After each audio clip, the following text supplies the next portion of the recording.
या पत्रकार परिषदेमध्ये हिवाळी अधिवेशनाच्या निमित्ताने माननीय मुख्यमंत्र्यांच्या वतीने मी मनपूर्वक स्वागत करतो। उद्यापासून अधिवेशन सुरू होणार आहे आणि त्याच्या पूर्वसंध्येला आपण सर्व लोक एकत्रित आलो आहोत। आज महापरिनिर्वाण दिवस आहे। सकाळीच आम्ही चैत्यभूमीवर जाऊन भारतरत्न डॉक्टर बाबासाहेब आंबेडकरांना मानवंदना अर्पित केली आहे आणि या अधिवेशनाच्या निमित्ताने आपल्याला कल्पना आहे की नुकतंच जे चक्रीवादळ 4 राज्यांमध्ये येऊन गेलं त्याचा परिणाम म्हणून पुढचे 3 दिवस आपल्याकडे विशेषतः विदर्भामध्ये पावसाची शक्यता ही त्या ठिकाणी वर्तवण्यात आली आहे आणि जवळपास 5 जिल्ह्यामध्ये ऑरेंज अलर्ट देखील या ठिकाणी सांगण्यात आलेला आहे। आजच माननीय मुख्यमंत्री महोदयांनी सर्व यंत्रणेला सुसज्जित राहण्याचा सल्ला दिलेला आहे आणि त्यासोबत ज्या ठिकाणी अवकाळी पावसामुळे शेतकऱ्यांचं नुकसान झालंय किंवा होतंय त्या ठिकाणी कुठली वाट न पाहता पंचनामे करून जी काही नुकसान भरपाई आहे त्या संदर्भात राज्य सरकारकडे मागणी करण्याच्या संदर्भात देखील माननीय मुख्यमंत्र्यांनी आज प्रशासनाला निर्देश दिले आहेत। आज विरोधी पक्षाने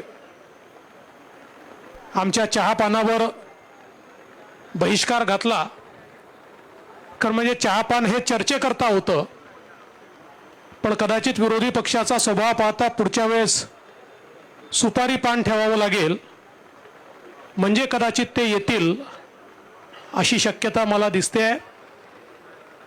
मात्र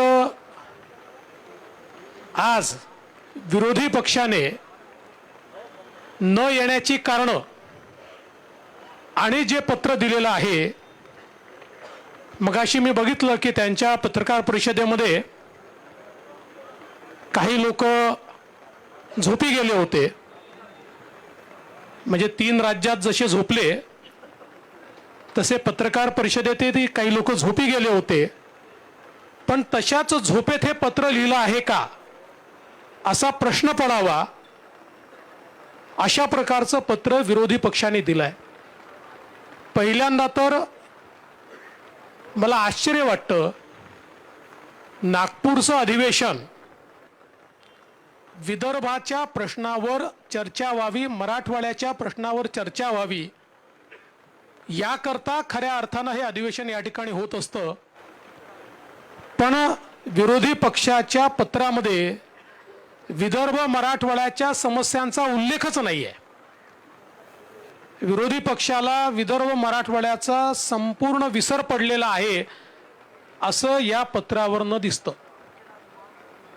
दुसरं असं आहे की राज्यात काय चाललंय याचं भान देखील त्यांना नाही आहे, कारण त्यांनी त्याच्यामध्ये कंत्राटी भरतीच्या GRचा विषय काढलेला आहे। खरं म्हणजे सन्माननीय तत्कालीन मुख्यमंत्री उद्धवजी ठाकरे यांच्या सहीने निघालेला GR हा 1.5 महिन्यापूर्वी माननीय एकनाथरावजी शिंदे यांच्या सरकारने रद्द केला। हे देखील ज्या विरोधी पक्षाला माहिती नाही, ते विरोधी पक्षाची काय अवस्था आहे हे खरं म्हणजे आपण सगळ्यांनी हे बघितलं पाहिजे। अनेक विषय या ठिकाणी आहेत। विशेषतः आपण जर बघितलं तर राज्यावर कर्ज वाढताय वगैरे असे अनेक मुद्दे त्यांनी मांडले आहेत। आता दादा त्याच्या संदर्भात सांगतील। केवळ एकच आकडा जाणीवपूर्वक आपल्या पुढे ठेवतो की अर्थव्यवस्थेमध्ये किती वाढ झाली आहे। तर 2013-14 साली आपला GSDP आपली अर्थव्यवस्था ही 16 लाख कोटीची होती। आज आपली अर्थव्यवस्था 35 लाख कोटीची झाली आहे। म्हणजे गेल्या 10 वर्षामध्ये 2.5 पटीपेक्षा जास्त आपली अर्थव्यवस्था झालेली आहे त्यामुळे मी कर्जाच्या संदर्भात या ठिकाणी सांगत नाही, दादा ती आकडेवारी आपल्याला सांगतीलच, पण मी एवढंच सांगू शकतो की आजही देशाच्या सगळ्या राज्यांच्या अर्थव्यवस्थेच्या तुलनेत, मी असं म्हणणार नाही आम्ही श्रीमंत आहोत, पण बॅलन्स्ड अर्थव्यवस्था जर कोणाची असेल तर ती महाराष्ट्राची आहे, हे मात्र या ठिकाणी नमूद केलं पाहिजे. आज आमच्या विरोधी पक्षनेते वडेट्टीवार साहेबांनी NCRBच्या अहवालाचा देखील हवाला दिला. आता ठीक आहे, काही काळ त्यांचा होता, काही काळ आमचा होता, तरी NCRBचा अहवाल कसा वाचायचा हे देखील कधीतरी शिकलं पाहिजे. NCRB मध्ये एकूण गुन्हे कुठल्याही कॅटेगरीचे जे असतात, प्रति लोकसंख्या हे किती आहे याच्या आधारावर त्याचं आकलन होत असतं. म्हणजे आपण जर बघितलं तर आता एकूण गुन्ह्यांचाही विचार केला तरी 2020 साली 3,94,000 होते, ते 22 मध्ये 3,74,000 झाले आहेत. पण मी नेहमी सांगतो, गुन्हे कमी झाले जास्त झाले संख्येचा प्रश्न नसतो. आता लोक संख्येचा जर विचार केला, आता वडेट्टीवार साहेब कालही बोलले, परवाही बोलले, अजून विरोधी पक्ष नेते बोलले, बाकीचे नेते बोलले की महाराष्ट्र हा दुसरा क्राईममध्ये, ही वस्तुस्थिती नाही आहे. लोकसंख्येचा विचार केला तर आपण देशामध्ये 8व्या क्रमांकावर, म्हणजे मी काय फार भूषणावे असं म्हणत नाही की 8व्या क्रमांक, पण आपण 8व्या क्रमांकावर आहोत. आपण जर खुनाचा विचार केला, जो एक अतिशय महत्त्वपूर्ण गुन्हा मानला जातो, तर त्यात महाराष्ट्र 17व्या क्रमांकावर आहे. आपण जर महिलांवरच्या गुन्ह्याचा विचार केला तर त्याच्यामध्ये देखील आपण राजस्थान, ज्याची लोकसंख्या आपल्या अर्धी आहे, तिथे 6,356 वगैरे आहेत. ओरिसा, जो अगदी छोटंसं राज्य आहे, तिथे 4,333 आहे. एकूण सगळ्या राज्यांचं न सांगता, ते आता सभागृहात सांगावंच लागेल, फक्त थोडं आमच्या विरोधी पक्षनेत्यांना आधीच थोडी माहिती आमच्याकडनीच गेली पाहिजे म्हणून तुमच्यासमोर सांगतोय, कारण किमान तुमच्या बातम्या पाहून किंवा वाचून ते योग्य प्रकारे त्या ठिकाणी सभागृहात मांडतील. तर त्यातही महाराष्ट्र हा 7व्या स्थानावर आहे. त्याच्यानंतर आपण जर या ठिकाणी बघितलं तर एकूण क्राईम रेटचं देखील मी सांगितलंय. बलात्कार, जो अतिशय घृणास्पद अशा प्रकारचा या ठिकाणी गुन्हा आहे, त्याच्यामध्ये महाराष्ट्र 12व्या क्रमांकावर आहे.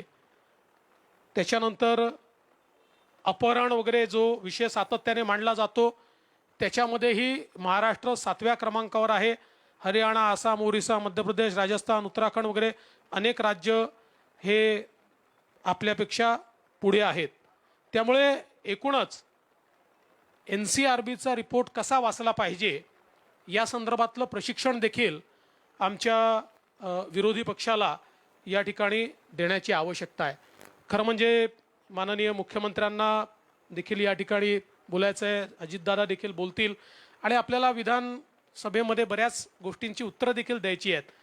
एकच गोष्ट या निमित्ताने मी सांगतो की काही बॅनर लागलेले आम्ही बघितले की 10 दिवस अधिवेशन.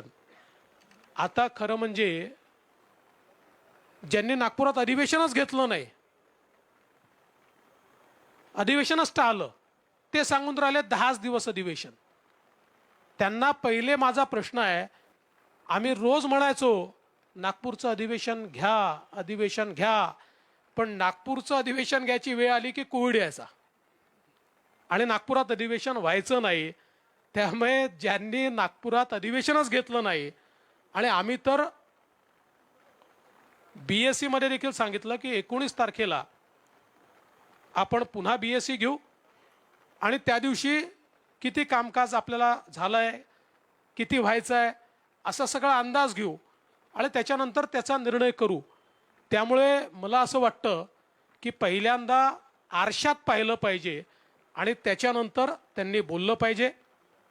सत्तारूढ पक्ष सर्व प्रकारच्या चर्चांकरता आम्ही तयार आहोत.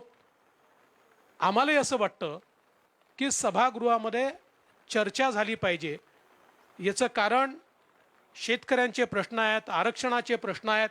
या सगळ्या प्रश्नांवर सकारात्मकतेनं पुढे जाण्याकरता माननीय मुख्यमंत्र्यांच्या नेतृत्वामध्ये आमचा सत्तारूढ पक्ष हा पूर्णपणे तयारीमध्ये आहे. त्यामुळे ज्याही प्रकारच्या चर्चांची मागणी होईल त्या चर्चा आम्ही करायला तयार आहोत. सत्ता पक्षातर्फेही काही चर्चा उपस्थित होतील त्याचीही समर्पक उत्तर आम्ही द्यायला तयार आहोत. आणि विशेषतः या अधिवेशनातनं जाता जाता विदर्भाला, मराठवाड्याला, राज्याच्या मागास भागाला काही 4 गोष्टी मिळाल्या पाहिजेत, शेतकऱ्यांचं भलं झालं पाहिजे, या दृष्टीने सकारात्मक चर्चा ही व्हावी अशी आमची अपेक्षा आहे. कदाचित आत्ता 3 राज्यांमध्ये जो काही पराभव झालेला आहे त्याच्यामुळे काहीतरी आत्मपरीक्षण आमचा विरोधी पक्ष करेल आणि जनतेला काय हवं आहे हे जर विरोधी पक्षाच्या लक्षात आलं तर निश्चित त्यातनं काहीतरी भलं होईल. अन्यथा EVMमुळे जिंकले, मग आता देशामध्ये दक्षिण विरुद्ध उत्तर भारत होत आहे, अशा प्रकारचे समाधान आपल्या मनाचं त्यांनी करून घेतलं तर याहीपेक्षा अधिक पानिपत त्यांचं येत्या लोकसभेमध्ये, तसं तर होणारच आहे पण याहीपेक्षा वाईट होईल. त्यामुळे मला असं वाटतं की निश्चितपणे विरोधी पक्षांनी आवश्यक ते सगळे प्रश्न उचलावे, पाहिजे तेवढा वेळ आम्ही त्याला देऊ, पाहिजे तेवढ्या चर्चा त्याच्यावर करू आणि महाराष्ट्राच्या हिताकरता सकारात्मक अशा प्रकारचे निर्णय या अधिवेशनामध्ये होतील हा विश्वास मी व्यक्त करतो. आणि अजितदादांना विनंती करतो की त्यांनी या ठिकाणी विषय मांडावा. माननीय मुख्यमंत्री महोदय, उपमुख्यमंत्री महोदय, मंत्रिमंडळातील सर्व सहकारी, पत्रकार मित्रांनो, हे जे विरोधी पक्ष नेत्यांनी पत्र दिलेलं आहे ते पत्र मी देखील वाचलं. कारण राज्याचा काही काळाकरता मी पण विरोधी पक्ष नेता होतो, देवेंद्रजी विरोधी पक्ष नेते होते, काही दिवसाकरता एकनाथराव शिंदे साहेब पण विरोधी पक्ष नेते होते. त्याच्यामुळे आम्हाला तिघांनाही तसा बघितलं तर कमी अधिक प्रमाणात विरोधी पक्षाचा पण अनुभव आहे. चहापान हे निमित्त असतं, त्या निमित्तानं सत्ताधारी पक्ष आणि विरोधी पक्षांनी चर्चा करून कोणत्या विषयाला आपण वेळ दिला पाहिजे, कोणता विषय त्यांच्या दृष्टीने महत्त्वाचा आहे, तिथं जास्त चर्चा घडून आणली पाहिजे ह्याची चर्चा होते. आणि त्याकरता चहापानाचा खरं तर कार्यक्रम असतो. परंतु त्यांनी बहिष्कार टाकलाय. वास्तविक चहापानाच्या कार्यक्रमाच्या ऐवजी आमच्या लोकांच्या मनात असं आलेलं आहे की पुढच्या वेळेस यांना सुपारी द्यायचाच कार्यक्रम ठेवायचा, चहा पानाच्या पान सुपारीचा कार्यक्रम ठेवायचा. काय मला त्यांचं कळत नाही. तुम्ही बघा 23 लोकांनी सह्या केल्यात, 23 लोकांची नावं आहेत, फक्त 7 लोकांच्या सह्या आहेत. म्हणजे नावं तरी टाकतात मग 7चीच टाकायची होती. नावं टाकतात ते लोक हजर नसतात. एवढं तर गांभीर्य या विरोधी पक्षाच्या सगळ्या सन्माननीय सदस्यांना आहे. आणि तुम्ही पण त्या सह्या बघू शकता. विदर्भात होत असलेल्या ह्या हिवाळी अधिवेशनाच्या निमित्तानं आम्ही महायुती सरकारच्या वतीनं विदर्भातल्या सर्व जनतेला आणि राज्यातल्या पण सर्व जनतेला मनापासून शुभेच्छा देतोच. परंतु जसं देवेंद्रजींनी सांगितलं की ह्या अधिवेशनामध्ये प्रामुख्याने राज्य शासनातर्फे विदर्भाच्या आणि राज्यातल्या इतर प्रश्नांना म्हणजेच मराठवाड्याच्या प्रश्नांना, जे प्रश्न खऱ्या अर्थाने नेहमी विदर्भामध्ये अधिवेशन होत असताना आपण चर्चेला आणतो, त्याला न्याय देण्याचा प्रयत्न हा सरकारचा राहणार आहे. सभागृहात विदर्भातील आणि राज्यातील जे प्रश्न सत्तारूढ पक्षातर्फे आणि विरोधी पक्षाच्या तर्फे मांडले जातील त्या सर्व प्रश्नावर सभागृहामध्ये अतिशय सकारात्मक चर्चा करून ते सर्व प्रश्न सोडवण्याचा राज्य सरकारचा निश्चय आहे. या अधिवेशनात मी पुरवणी मागण्या मुख्यमंत्र्यांच्या नेतृत्वाखाली, उपमुख्यमंत्र्यांच्या मार्गदर्शनाखाली सादर करणार आहे मंत्रिमंडळाच्या संमतीनं. आणि पुरवणी मागण्यामध्ये आम्ही अतिशय समर्पक अशा प्रकारची उत्तरं देऊन सभासदांचं समाधान होईल असा प्रयत्न आमचा राहील. काही जर मागण्या यदाकदाचित कुठल्या राहिल्या तर पुढील अधिवेशनात त्या संदर्भामध्ये सकारात्मक भूमिका ही सरकारची असेल आणि सरकार त्या बाबतीमध्ये निर्णय घेईल. विदर्भात शेती संदर्भामध्ये प्रामुख्याने आपल्याला माहिती आहे कापूस, सोयाबीन, तूर, धान, संत्रा आणि इतर पिकांबाबत आणि राज्यातील इतर भागातील विशेषतः जो अवकाळी पाऊस पडतोय त्यामुळे झालेल्या अतिवृष्टीमुळे नुकसान झालेल्या नुकसानग्रस्तांना आणि काही भागामध्ये दुष्काळ जाहीर केलेला आहे त्याची पण परिस्थिती आहे. त्या मागणीला योग्य न्याय देण्याचं काम ह्या सरकारच्या माध्यमातून एकनाथराव शिंदेच्या नेतृत्वाखाली होईल.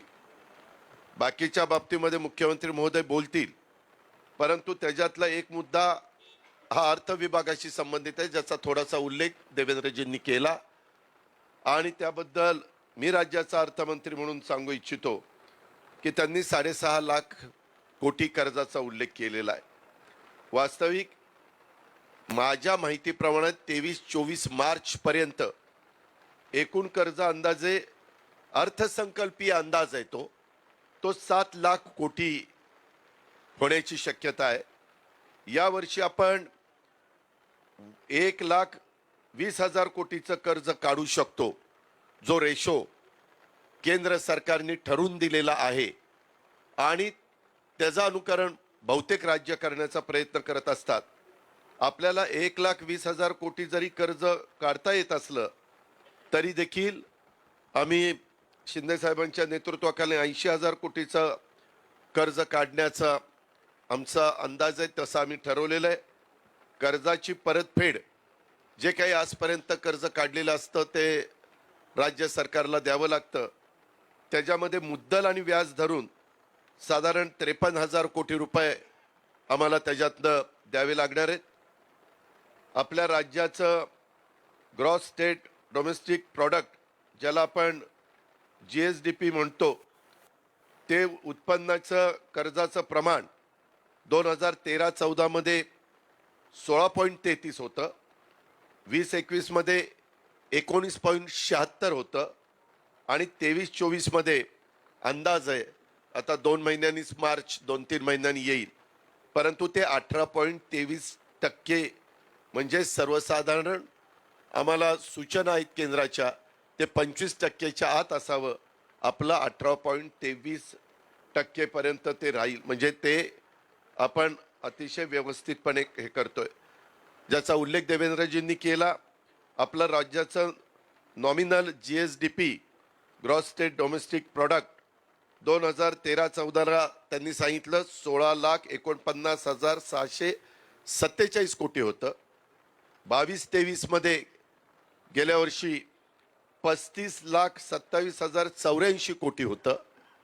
मित्रांनो, मी मुख्यमंत्री उपमुख्यमंत्र्यांच्या साक्षीनं सांगतो 23-24 मार्च पर्यंत म्हणजे उद्याच्या 24 मार्चला ते 38 लाख कोटी रुपये होणार आहे. 38 लाख कोटी. आणि कर्जाचं प्रमाण हे FRBM ज्याला fiscal responsibility and budget management act 2003 आहे, त्याला आपण FRBM म्हणतो. ते FRBM कायद्यानुसार GSDPच्या 3%च्या आत ते असावं. आपण हे प्रमाण पाळलेलं आहे. म्हणजे आर्थिक शिस्त महायुतीच्या सरकारनी पाळण्याचा काटेकोरपणे प्रयत्न त्या बाबतीमध्ये केलेला आहे. त्याच्यामुळं विरोधी पक्षांनी जे पत्रामध्ये उल्लेख केलाय वाढलेलं कर्ज, ते नुसतं कर्जाचा आकडा सांगतात, परंतु त्याच्यातनं आपला राज्याचा नॉमिनल GSDP हा 38,000 कोटीपर्यंत म्हणजे 13-14ला 16 लाख कोटी होता, तो 38 लाख कोटीपर्यंत म्हणजे किती पटीनं वाढला ते आपण पण बघू शकता. अशा पद्धतीनं एकंदरीत आर्थिक शिस्त ठेवण्याचा प्रयत्न आम्ही सगळेजण करतोय. ही बाब आपल्या सगळ्यांच्या लक्षामध्ये मला आणून द्यायची होती, ती मी आणून दिली. धन्यवाद.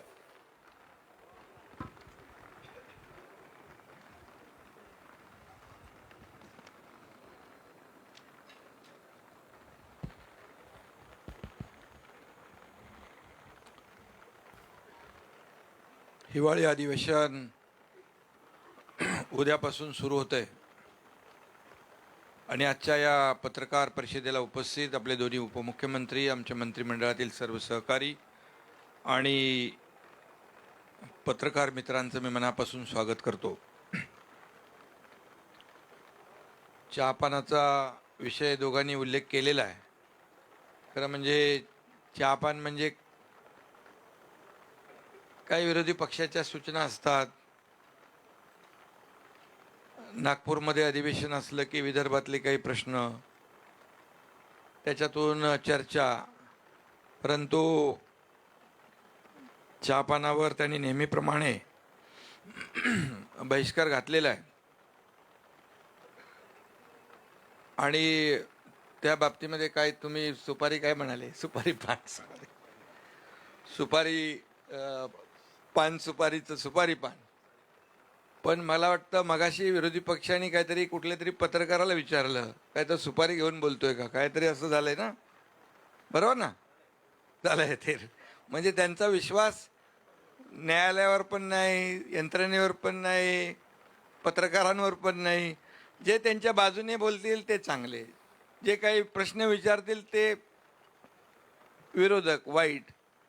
म्हणजे एक अवसान गळालेला विरोधी पक्ष, खरं म्हणजे एक जो कॉन्फिडन्स लेवल गमावलेला विरोधी पक्ष कसा असतो तो या आजच्या पत्रकार परिषदेमध्ये आपण पाहिलेला आहे. अजितदादा म्हणाले किती सह्या, 23 लोकांची नावं आणि 7 सह्या, आणि त्यातले 3 झोपले होते 7 पैकी.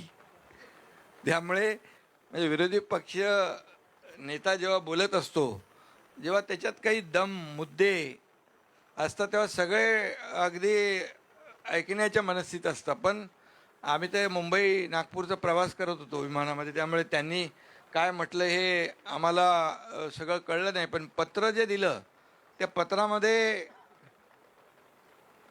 एवढे सगळे मुद्दे आणि बिनबुडाचे मुद्दे, अंतिम आठवडा प्रस्ताव त्यांनी आजच दिला आहे, म्हणजे तो पुढे द्यायचा तो अगोदर. त्यामुळे एक खरं म्हणजे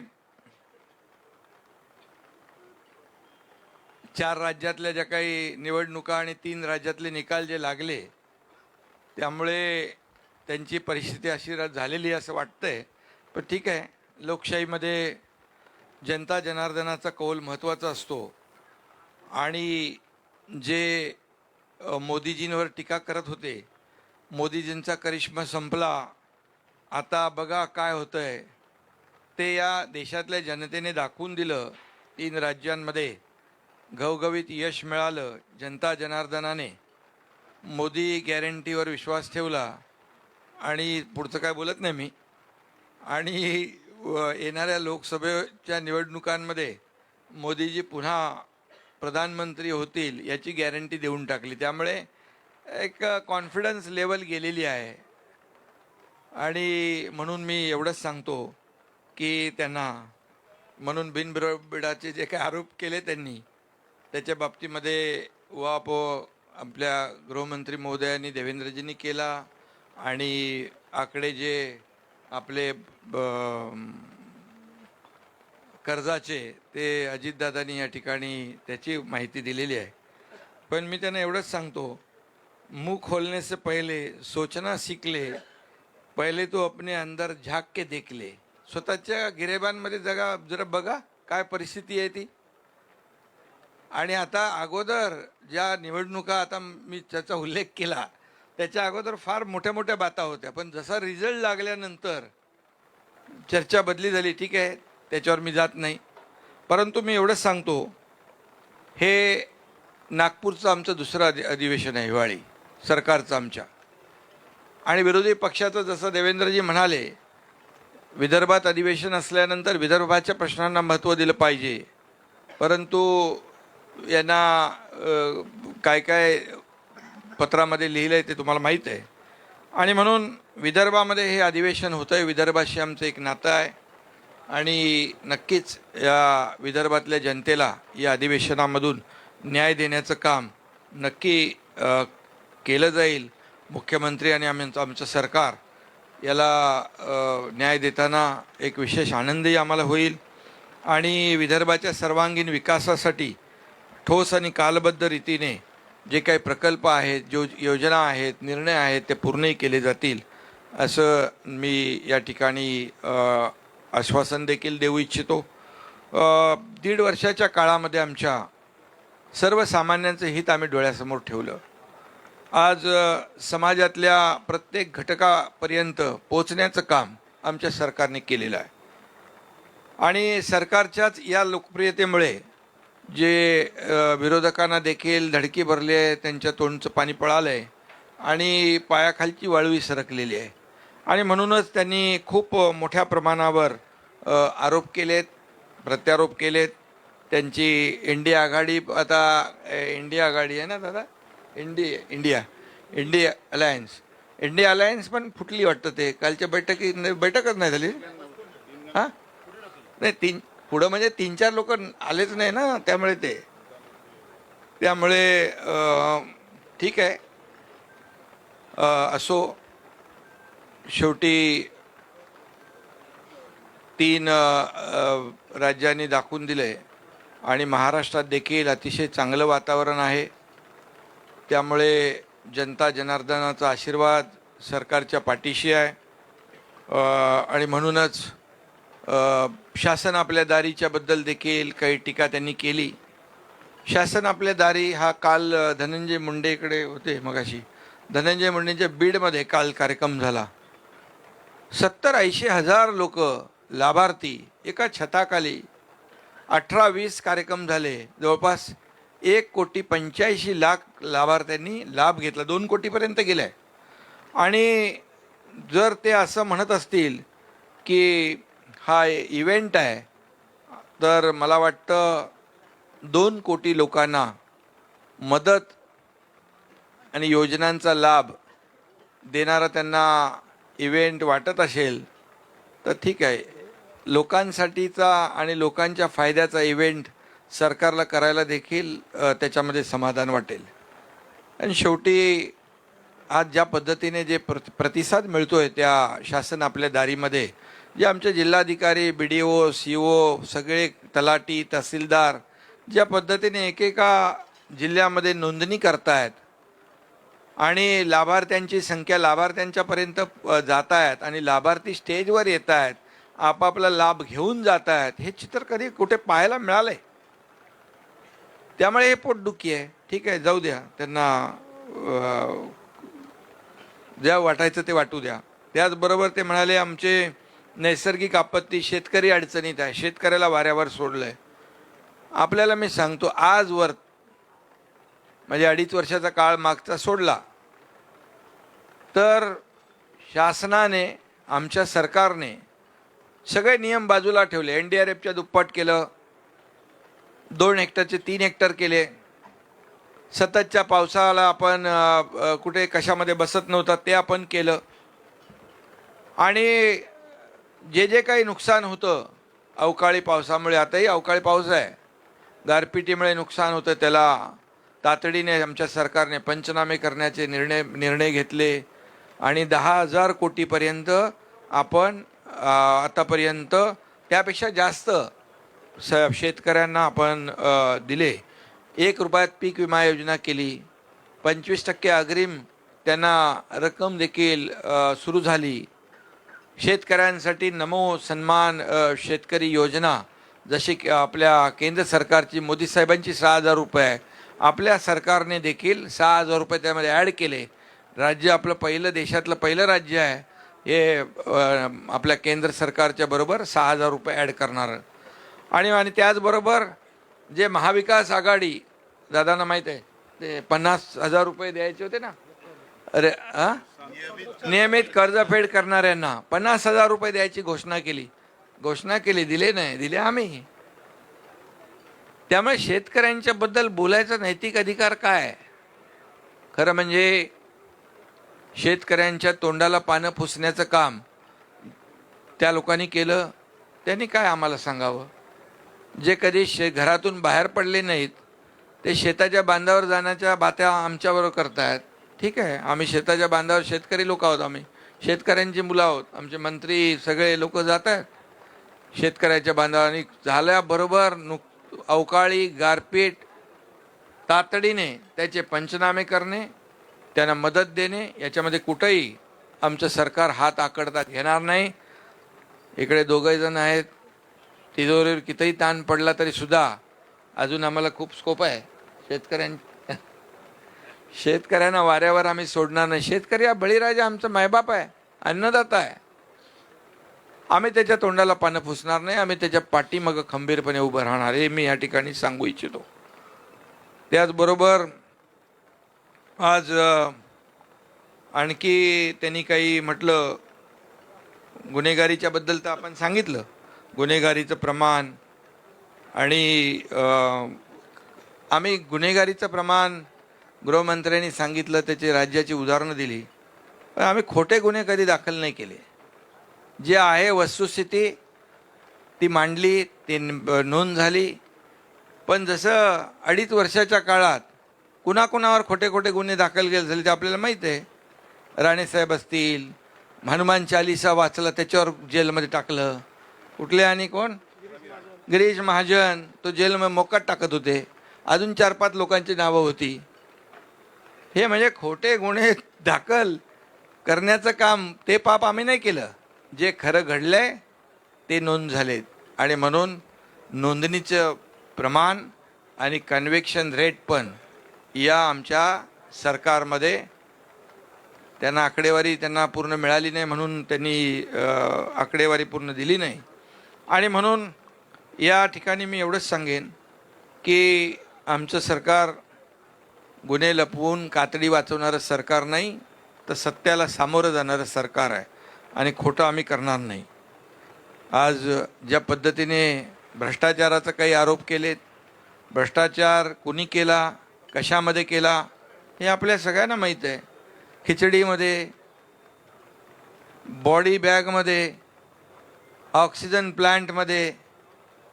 अरे इकडे कोविडमध्ये माणसं मरत होती आणि तुम्ही काही लोक पैसे बनवत होता. कुठं फेडणार हे पाप? आणि ज्याच्यामुळे अनेक लोकांचे मृत्यू झाले, हे सगळं बाहेर येईल. आणि म्हणून जे दूध का दूध पाणी का पाणी होईल, बिलकुल त्यामध्ये आम्ही कुठलाही सूड भावनेने कुठलाही निर्णय घेणार नाही. पण जे सत्य आहे ते सत्य जनतेसमोर आणण्याचं काम आमचा गृहविभाग करेल आणि लोकांना, जनतेला न्याय देण्याचं काम नक्की आम्ही करू. आम्हाला काहीतरी म्हणाले की स्वाभिमान हरवलेत, दिल्लीत जातात, कठपुतली आहे.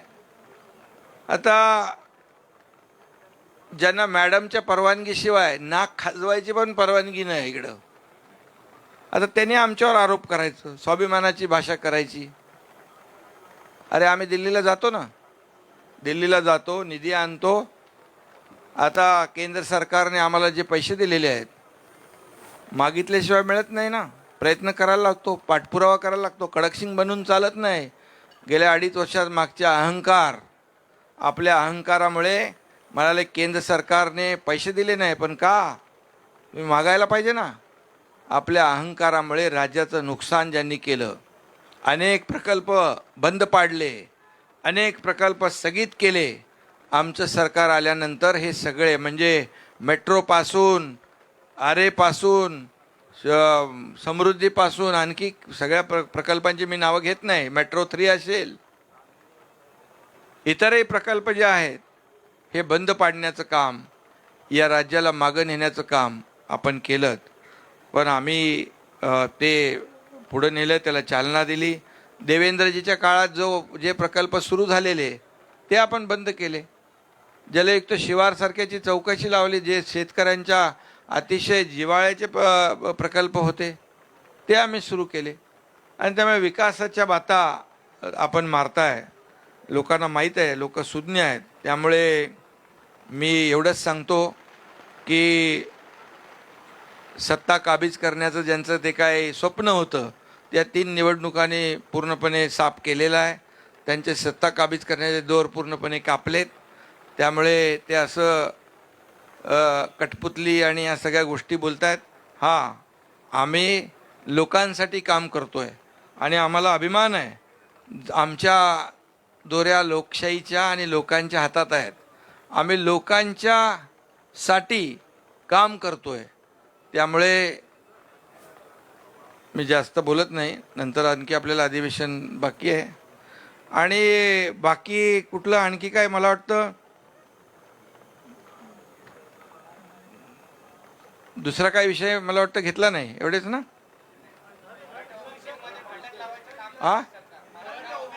हा, मराठा ओबीसी मध्ये भांडण, तो एक विषय घेतला. याच्यामध्ये एकच आपल्याला सांगतो, सरकारची भूमिका अतिशय प्रामाणिक आहे. सुरुवातीपासून आम्ही भूमिका घेतली आहे मराठा समाजाला आरक्षण देण्याची, आणि ते देत असताना ओबीसी वर कुठलाही अन्याय होणार नाही, इतर समाजावर अन्याय होणार नाही, कुणाचंही आरक्षण कमी केलं जाणार नाही. ही भूमिका आमची स्पष्ट आहे. मी तर मुंबईमध्ये दसरा मेळाव्यामध्ये शिवाजी महाराजांची शपथ घेऊन सांगितले, आणि आमचं मंत्रिमंडळ, आमचे दोन्ही उपमुख्यमंत्री, आमच्या सगळ्या सरकारची भूमिका आहे. आणि मराठा आरक्षण आम्ही ओबीसीची बरोबर बैठक घेतली, त्यांनाही आम्ही सांगितलं की ओबीसीचं जे दिलेलं आरक्षण आहे आपण चिंता करू नका. जे आता नोंदींचा जो विषय आहे तो शिंदे कमिटी काम करते, तो GR अगोदरचा, आम्ही काही नवीन काय करत नाही. ज्या जुन्या नोंदी आहेत, वंशावळी आहेत, रक्ताची नाती आहेत, परंतु जे मराठा आरक्षण आहे ते देण्याचं काम सरकार करेल. सर्व विरोधी पक्षांची त्याच्यामध्ये बैठक घेतली आम्ही.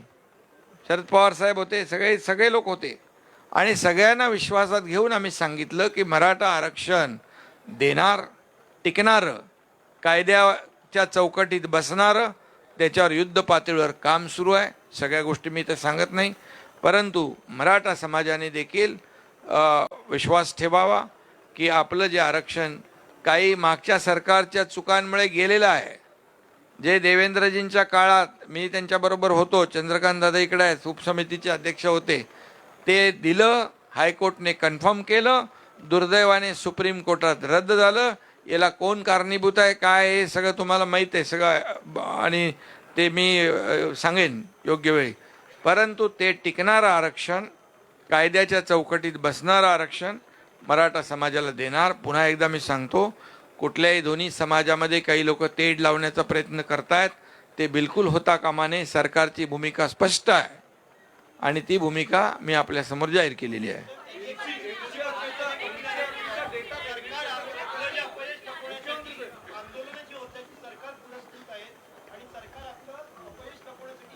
आता तो बिद्रे कुठं भेटला होता कोणाला?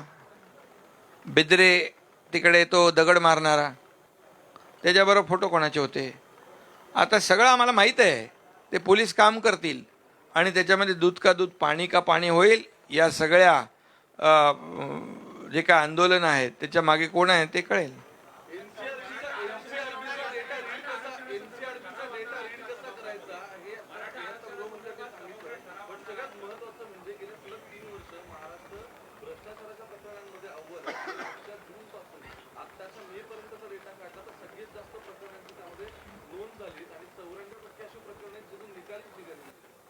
नाही, आमच्या काळात सरकारच्या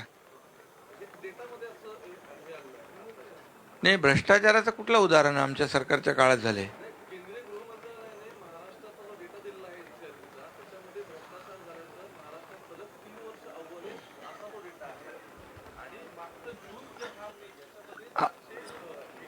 नाही, असं नाही आहे. त्याच्यामध्ये असं आहे की आता केंद्र सरकारने जी काही पूर्वीची भ्रष्टाचाराच्या संदर्भातला जो कायदा होता, या कायद्यामध्ये जी काही कन्सेंट घ्यावी लागायची त्या कन्सेंटची पद्धती बदलली आहे. ती बदलल्यामुळे आता काही प्रकरणं हे त्या कन्सेंटमध्ये बसत नाही.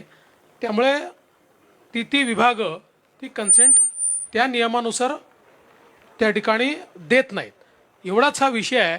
बाकी एक गोष्ट, आपण या गोष्टीचं खरं म्हणजे ठीक आहे, भ्रष्टाचारचं समर्थन करताच येत नाही, पण महाराष्ट्रामध्ये भ्रष्टाचार विरोधी आपलं जे पथक आहे हे सातत्याने कारवाई करतं. ही कारवाई करतं म्हणून लोक पकडले जातात. त्याच्यामुळे जर कारवाईच केली नाही, म्हणजे आता इतर राज्य जे आहेत त्या राज्यांमध्ये काय होतं याच्यावर मला कमेंट करायचं नाही, पण महाराष्ट्रामध्ये मात्र ACB काम करते. आणि आम्ही जे गृहसचिव आहेत, या गृहसचिवांना अतिशय स्पष्टपणे सांगितलं आहे की विभागांना ज्या कारण त्या प्रत्यक्ष विभागांना ती कन्सेंट मागितली जाते, त्या विभागांना सांगा की 3 महिन्यामध्ये नियमात बसत असेल तर कन्सेंट द्या, नियमात बसत नसेल तर कन्सेंट नाकारा. कुठलेही प्रकरण पेंडिंग ठेवू नये असे आम्ही स्पष्ट निर्देश दिले आहेत. सर, आरोग्य विभागाच्या भ्रष्टाचारावर हा प्रश्न उपस्थित केला विरोधी पक्षनेत्यांनी. औषध खरेदीबाबतही अद्याप निर्णय नाही झाला असेही ते म्हणाले.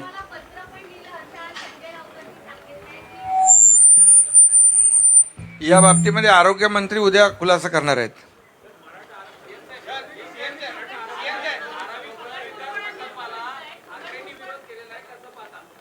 अरे ते तर प्रत्येक विकास कामाला विरोधच करतात. मला वाटतं धारावी हा आशिया खंडातला सगळ्यात मोठा प्रकल्प आहे आणि आज काय परिस्थितीमध्ये ते लोक राहत आहेत याचा विचार प्रत्येकाने केला पाहिजे. आणि प्रत्येक वेळेला विकासाला विरोध करायचा आणि म्हणायचे प्रकल्प गेले. अंबानींच्या घराखाली काय लावलं होतं ते बॉम्ब जिलेटिन कोणी ठेवलं? तो अधिकारी कोणी आणला होता? इकडं अंबानीच्या खाली ते ठेवायचं आणि इकडे आता अदानीच्या घरी मोर्चा काढायचा. आमचं त्यांच्याशी काय घेणं देणं नाही आहे. पण हे जे विकास प्रकल्प जे आहेत हे जेव्हा लोकांच्या हिताचे, मग समृद्धी असेल नाही तर आणखी जे काही मेट्रोचे प्रकल्प असतील, याला प्रत्येक प्रकल्पाला विरोधासाठी विरोध करता कामा नये. ठीक आहे, काही कारण असेल तर जरूर करा, परंतु विकास विरोधी भूमिका नेहमीच त्यांनी घेतलेली आहे. खरं म्हणजे धारावीच्या नागरिकांनी, धारावी हे लोक आशिया खंडातला सगळ्यात मोठी झोपडपट्टी आहे, ती पाहायला लोक येतात. आमच्या सरकारने ठरवलं आहे त्याचा पुनर्विकास होऊन लोक बघायला आले पाहिजे. आशिया खंडामध्ये नाही जगामध्ये एक भव्य असा मोठा प्रकल्प करण्याचा निर्णय आम्ही घेतला आहे. खरं म्हणजे तिथले लोकच उद्या जे विरोध करतायत, उलटा मोर्चा तिकडे काढला तर मला वाटत नाही आश्चर्य वाटणार नाही. एक अजून याच्यामध्ये एक अजून मुद्दा मी मुख्यमंत्र्यांच्या परवानगीने सांगतो. बघा, नाणारला विरोध केला, नवीन जागा त्यांनी पत्राने सुचवली केंद्र सरकारला आणि मग तिथे ज्यावेळेस काम सुरू केलं तर तिथे देखील विरोध केला. धारावीमध्ये पहिलं टेंडर जे दिलं होतं ते रद्द केलं. हे जे दुसरं टेंडर ज्याच्यावर ते आक्षेप घेत आहेत, ज्या काही कंडिशन बदललेल्या आहेत त्या सगळ्या उद्धव ठाकरे सरकारने बदललेल्या आहेत. सगळ्या अटी शर्ती याच्या उद्धव ठाकरे सरकारने तयार केलेल्या अटी शर्ती आहेत. कुठल्याही अटी शर्ती शिंदे सरकारने तयार केलेल्या नाहीत. जे काही बदल केले जुन्या अटी शर्तींमध्ये ते उद्धव ठाकरे सरकारने केलेले. आता पुन्हा त्याला विरोध. माझं स्पष्ट आरोप आहे, धारावीच्या लोकांना झुंझुवत ठेवायचं, गरिबाला घर मिळू द्यायचं नाही, हाच प्रयत्न याच्यामध्ये आहे. खरं म्हणजे आम्ही तर त्याच्यात बदल करून ही ट्रान्सपरन्सी आणली आहे की आता TDRचा सेल हा बुकवर करता येणार नाही. आता TDRचा सेल हा डायनामिक प्लॅटफॉर्मवर करावा लागेल आणि ओपन टू ऑल प्लॅटफॉर्मवर करावा लागेल. हा ओपन डिजिटल प्लॅटफॉर्मवर करावा लागेल. ही ट्रान्सपरन्सी याच्यामध्ये आम्ही आणलेली आहे. बाकी सगळ्या गोष्टी त्यांनी ठरवलेल्या आहेत.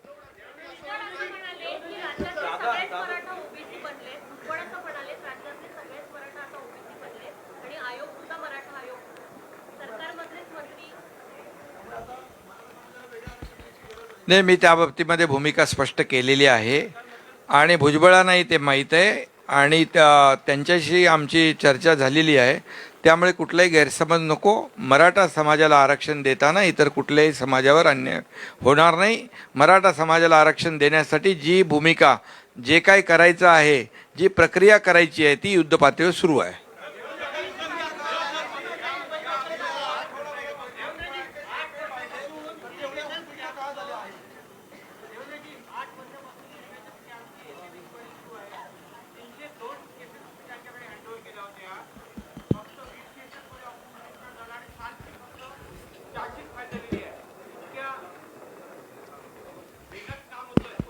असं आहे की त्या संदर्भात आपल्याला कल्पना आहे की इतक्या मोठ्या प्रमाणात कागदपत्र त्याच्यामध्ये इन्व्हॉल्ड होते. त्याच्यामुळे जिथे जिथे चुका सापडल्या त्या ठिकाणी आरोपपत्र देखील दाखल झालेलं आहे आणि जिथे गुडफेथमध्ये काम झालं होतं, जिथे चुका सापडल्या नाहीत त्या ठिकाणी आरोपपत्र दाखल केलेलं नाही आहे.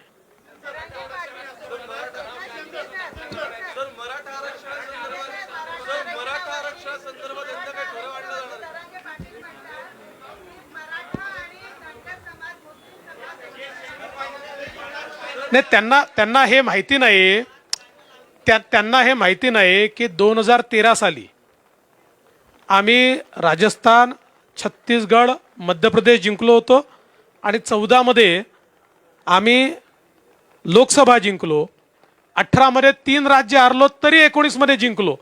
त्याच्यामुळे आता तर 19 साली अभूतपूर्व विजय आमचा होणार आहे. नाही नाही,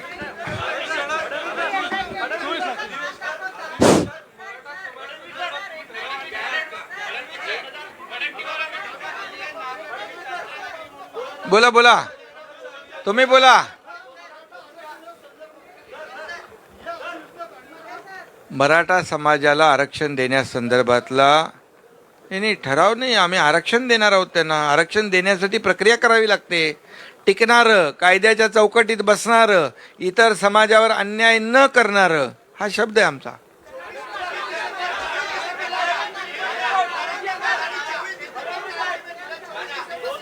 अरे बाबा, त्यांचं ते कुणबी नोंदी ज्या आहेत ना, जस्टिस शिंदे कमिटीने सुरू केलेलं काम आहे, त्याच्या बाबतीमध्ये त्यांनी ते म्हटलेलं आहे. परंतु ते त्या 24च्या तारीख येऊ दे, अजून वेळ आहे त्याला.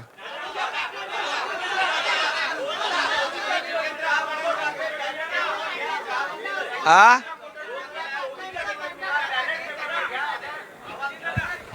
आता पोट वाढलं तर मी काय करू?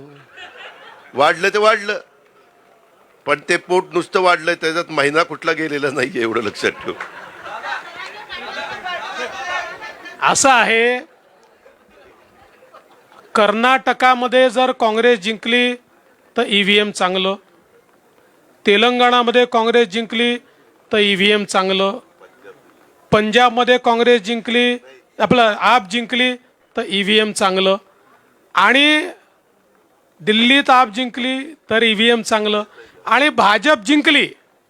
मी तर पहिली प्रतिक्रिया माझी हीच होती की आता 3 राज्यात आम्ही निवडून आलो आहोत, त्यामुळे ईव्हीएमवर प्रश्नचिन्ह निर्माण होईल.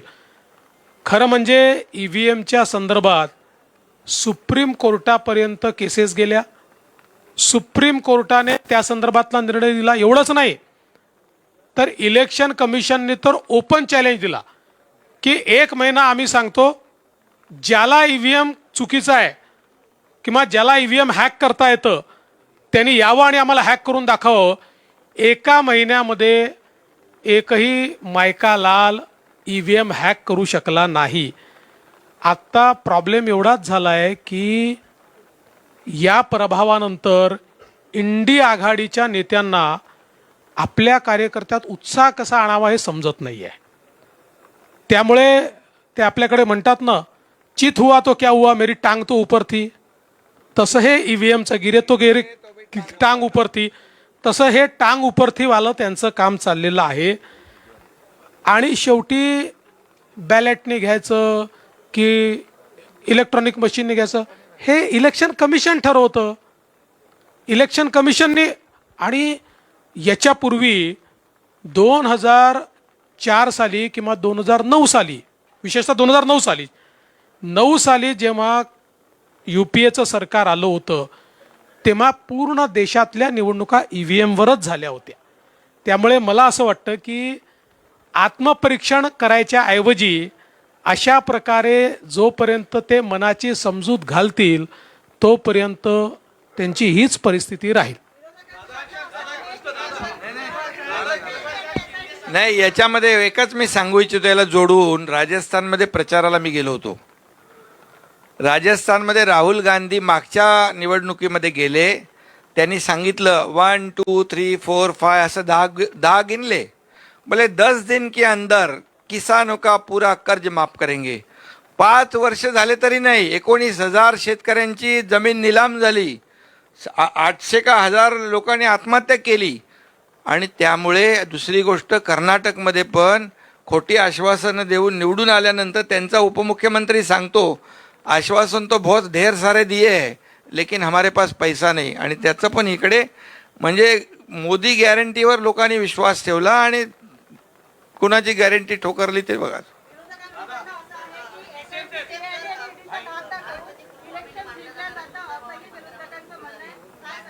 आता त्यांना आरोप करायला दुसरी जागाच नाही ना. इथे असं थम्पिंग मेजॉरिटी येते का कधी हे धाक दाखवून. हे त्यांना त्यांच्या पायाखालची वाळू सरकले. लोकांनी जनतेने विश्वास दाखवलाय. मी तुम्हाला एवढंच सांगतो 9 वर्षामध्ये मोदीजींनी या देशामध्ये केलेलं काम आणि 50 ते 60 वर्ष काँग्रेसने केलेलं काम याची तुलना लोकांनी केली. धाक दाखवून जर केलं तर तेलंगणा का नाही आलं. काय उगीच काही ते सांगतात आणि तुम्ही त्यांचं ऐकता. जरा आमचं ऐका. चला धन्यवाद.